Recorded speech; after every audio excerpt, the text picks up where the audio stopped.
Good morning, and welcome to Redeemer Lutheran Church. I'm Pastor Gary Lodeholt. Sometimes we call it traveling music. Sometimes there's a time in worship when things are being prepared for the next thing, or we're getting people in place, or perhaps there's a time when we are coming forward one by one, and we need something going on to fill the time. In times like that, we sometimes ask our musician to play some music.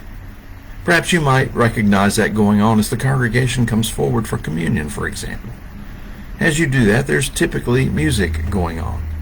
And as you wait your turn, that music can lead to inspiration and meditation too. There's one time I asked Jim specifically not to play music like that, and it's on Ash Wednesday.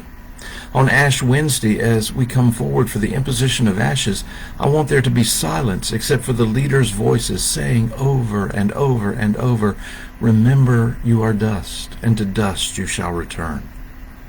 That sound echoing over and over and over provides the background for what we are doing, and even more preparing us for what we are about to experience and reminding us of our sin. This week we're going to explore some of the things we've always wondered about, some questions about faith we might have asked, and today we start with, is one sin worse than another? So let's begin with this. Why do we ask that question? Well, sometimes it's because someone has done wrong to us and we are struggling with forgiveness. And sometimes the struggle with forgiveness leads to this question from the other way as we feel guilt and shame and wonder how God can forgive us or what we can get away with. Where do we fall on the sin scale? How much grace do we really need? Well, a lot, a whole lot. You see, at the heart of sin is rebellion against God. Oh, the different ways it expresses itself through actions and words and thoughts can be many, but it really all comes down to one thing. When we sin, we refuse to let God be God. When we sin, we're saying that we want our way instead of God's way. We're saying that what we want is more important to us than anyone or anything else. So we put ourselves in God's place and twist the phrase so it comes out, not thy will, but my will be done. Sin seeks to dethrone God, to usurp God and replace God with us. And the really neat thing is how God responds to all this. God simply looks at us and says, okay, if you think you'd like to try running things for a while, by all means, be my guest. And it isn't long before our world starts crashing in around us and things fall apart and our outcomes come out all wrong and we're lost with no idea what to do. And all we can do is turn back to God in a meek little voice pleading, help. The good news is that in love and mercy, God does. In love and mercy, God steps in and we are restored. We are saved.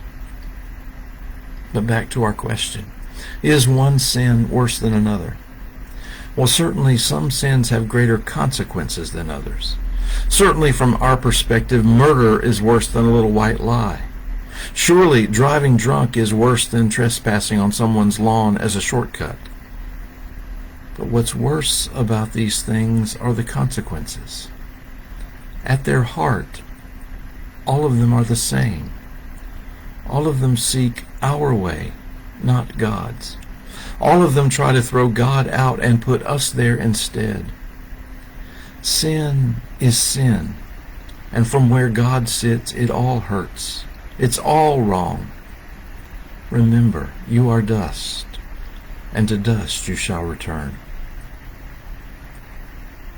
Copernicus was the great astronomer who proved that the earth wasn't the center of the universe. As he was dying, he directed that his tombstone read, O Lord, the faith you gave to St. Paul I cannot ask.